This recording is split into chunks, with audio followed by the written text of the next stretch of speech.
बाबर आजम से मैं ये पूछना चाहूँगा कि सर कोई और ख्वाहिश, कोई और फरमाइश, क्योंकि आपने तो कोई कसर पाकिस्तान को जलील करवाने में छोड़ी ही नहीं है। मतलब जिम्बाब्वे से आप वर्ल्ड कप में हार गए, अफगानिस्तान से कभी नहीं हारे थे, वो हार गए, साउथ अफ्रीका से हम वर्ल्ड कप में कभी नहीं हारे थे, वो हार गए, और फिर कोई मतलब आयरलैंड से हम सीरीज में हार गए, फिर उसके बाद अब यूएसए से मतलब जलील हो गए। इस लेवल पे आप पाकिस्तान की क्रिकेट को लेकर आ गए हो कि एसोसिएट टीम्स आपको जलील कर रही हैं, सुपर ओवर तक मैच जा रहा है और सुपर ओवर में भी आप जलील ही हो रहे हो। आप बॉब्जी द किंग हो, आप इतने बड़े बैटर हो दुनिया के, मतलब, और आप पाकिस्तान में तो आपसे बड़ा कोई बैटर ही नहीं आया और आपसे अच्छा पावर प्ले में कोई और खेल ही नहीं सकता। तो भाई आप कल सुपर ओवर में कहाँ पे चले गए थे? कहाँ, मतलब कोई पार्टी में चले गए थे या कहीं मोटिवेशनल स्पीच देनी थी वहां चले गए थे? कल क्यों नहीं आया पावर प्ले में, सॉरी, सुपर ओवर में बैटिंग करने? क्योंकि आपको पता था कि आपसे कुछ भी नहीं होगा। आप पावर प्ले में स्ट्रगल कर रहे थे, आपको पता था कि आप सुपर ओवर में एक हिट नहीं मार पाओगे। ऊपर से किसको भेज रहे हो? मतलब इस मैनेजमेंट की भी मुझे समझ में नहीं आ रही कि मतलब करना क्या चाह रही है। मतलब इफ्तिखार को आप भेज रहे हो सुपर ओवर में, मतलब वो सिर्फ पीएसएल की हद तक ही चाचा है। वो पीएसएल में ही, मतलब वो गुस्से में आके बॉलर्स को इधर उधर लपाड़ना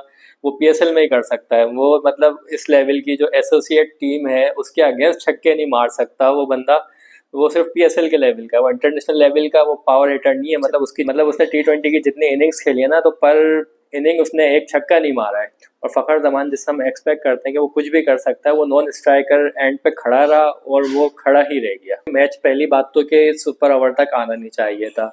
दूसरी चीज़ ये कि जिस तरह पाकिस्तान ने गंदी बैटिंग की है, तो ये मुझे ये समझ नहीं आ रहा कि जो अब ये न्यूयॉर्क में जाके इंडिया से खेलेंगे तो वहाँ पे तो इनसे बिल्कुल भी नहीं खेला जाएगा। अब यहाँ तो ये सोच के आया था कि यूएसए में, वो मतलब बाबर आजम ने मैच से पहले कहा था कि यहाँ तो छक्के नहीं लग रहे, यूएसए में बाउंड्रीज इतनी ज़्यादा नहीं लग रही, 100 रन नहीं बन पा रहे। तो इनके दिमाग में ना वही चीज़ बैठी हुई थी कि यार मतलब हमने 150 रन बना लिए, 160 रन बना लिए, बहुत ज़्यादा बना लिए। अरे भाई, आप कौन से, मतलब दुनिया मॉडर्न क्रिकेट खेल रही है, आप अभी तक वही 90s की क्रिकेट, बल्कि 90s भी नहीं, 70s की क्रिकेट में फंसे हुए। पाकिस्तान ने तो घटिया बैटिंग की, भले वो बाबर आजम हो, फिर उस्मान खान हो, जिस तरह वो शॉट मार के आउट हुआ, फिर आजम खान, और मतलब जितने भी बैटर्स आए सब ने घटिया बैटिंग करी। बॉलिंग आई तो कहने को तो हम नंबर 1 बॉलिंग अटैक है हमारा, हमसे अच्छा तो मतलब किसी भी के पास भी फास्ट बॉलिंग अटैक नहीं है, और मतलब उसको यूएसए की टीम जलील कर रही है। शाहीन शाह अफरीदी मतलब अर्ली ओवर्स में आके वो विकेट लेते हैं, मतलब वो विकेट लेने के चक्कर में वाइट पे वाइट कर रहे हैं यार, समझ से बाहर है। ये कौन से लेवल की मतलब क्रिकेट खेली जा रही है, कौन से लेवल की ये बॉलिंग हो रही है। फिर अल्लाह अल्लाह करके थोड़ा सा मैच में वापस आए, हारिस राव ने ब्रेक थ्रू दिया, फिर उसके अगले ओवर में आमिर ने विकेट ली। उसके बाद मतलब हमारे जो बॉब्जी द किंग, इनसे बेटर कोई पाकिस्तान के अंदर बैटर नहीं आया, और ना ही कोई कैप्टन आया। उसने मतलब शादाब खान को ओवर पकड़वा दिया कि जब वो एरन जॉन्स बैटिंग पर आया, जो लास्ट मैच में स्पिनर्स के अगेंस्ट उसने छक्के मारे थे, उसके अगेंस्ट उसने शादाब को मतलब ओवर दे दिया।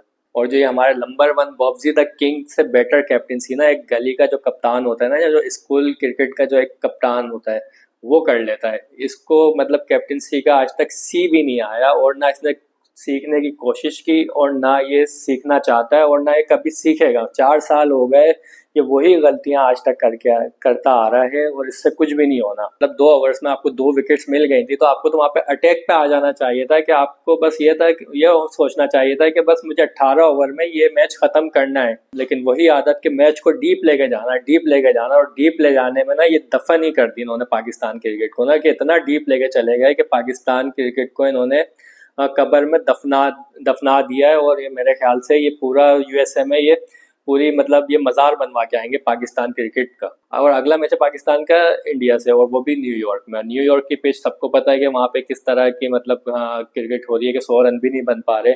और अल्लाह ना करे कि वहाँ पे ये टॉस हार जाते हैं और पहले बैटिंग कर लेते हैं, तो वहाँ पे इनसे 50 रन नहीं बनने, क्योंकि ये 100 का सोच के आएंगे यार, 100 रन बना लेंगे तो हम बॉलिंग में कुछ डिफेंड कर लेंगे। ये 100 का सोच के आएंगे, वहाँ इनसे 50 रन नहीं बनेंगे। और जिस तरह माशाल्लाह हमारा मिडिल ऑर्डर है, और जो उस्मान खान, नहीं समझ में आ रहा यार। मतलब आपने उन लोगों के साथ ज्यादती करके इसको लेकर आए हो, साहिबजादा फरहान हो, मोहम्मद हारिस हो, और मतलब जो डोमेस्टिक के परफॉर्मर थे तैयब ताहिर, उन लोगों के साथ ज्यादती करके आप एक ऐसे बैटर को लेकर आए हो, ऐसे प्लेयर को लेकर आए हो जिसने पाकिस्तान की डोमेस्टिक खेली ही नहीं। सिर्फ किस या पीएसएल में 2 सेंचुरीज मार दिया, आप उसको उठा के पाकिस्तान की टीम में लेकर आ गए। यूएई से आपने उसके कॉन्ट्रैक्ट्स खत्म करवाए, उसको वहाँ पे भी जलील करवाया और अब यहाँ पे भी जलील करवा रहे हो। बाकी जो लोग आमिर को ट्रोल कर रहे हैं कि भाई आमिर ने सुपर ओवर में मतलब अच्छी बॉलिंग नहीं की, भाई उसने ठीक बॉलिंग की। मतलब पहली बात तो ये कि मैच सुपर ओवर तक आना ही नहीं चाहिए था।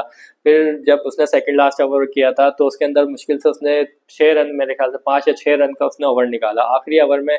हारिस रऊफ मतलब इस पाए का बॉलर है कि वो एक एसोसिएट टीम के अगेंस्ट 6 बॉलों में 15 रन डिफेंड नहीं कर पा रहा है। तो फिर ये किस बात के स्पीड स्टार हैं, ये कौन से नंबर 1 बॉलर हैं कि जो एक एसोसिएट टीम जो मतलब पार्ट टाइम प्लेयर्स हैं उनके अगेंस्ट आप मतलब 15 रन डिफेंड नहीं कर पाए।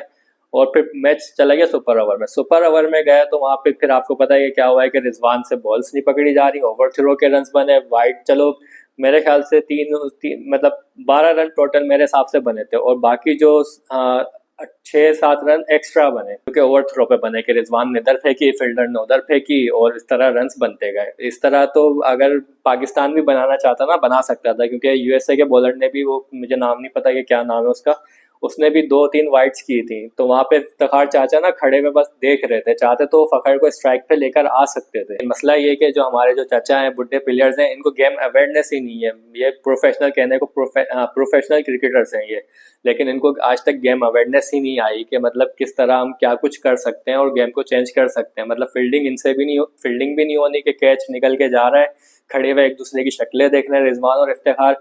फिर कहने को पावर हिटर है, फिनिशर है, इनसे फिनिश भी नहीं हो रहा। ये भी एक दिन पाकिस्तान क्रिकेट को फिनिश करके घर चले जाएंगे। तो भाई साहब जितनी ज़्यादा एक्साइटमेंट थी ना वर्ल्ड कप की, वो सारी कल रात को ना मर चुकी है और अब दिल नहीं चाह रहा देखने का। और फिर जो इंडिया ने जिस तरह आयरलैंड को हराया और पाकिस्तान जो अभी एसोसिएट से भी नीचे लेवल की टीम बनी हुई है, तो बिल्कुल भी दिल नहीं चाह रहा। दिल बहुत ज़्यादा ख़राब हो गया है और पता नहीं अभी और कितनी ज़लालत हम लोगों ने सहनी है।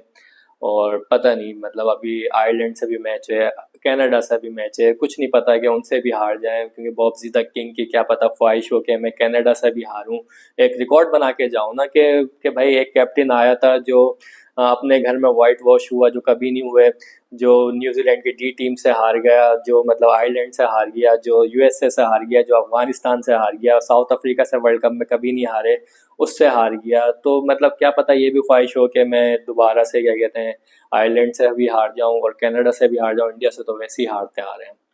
तो मुलाकात होती है नेक्स्ट वीडियो में, क्या पता कुछ अच्छा हो जाए, लेकिन उम्मीद तो नहीं है। तो अगर वीडियो पसंद आई हो तो जाते जाते वीडियो को कर देना लाइक और चैनल को कर देना सब्सक्राइब।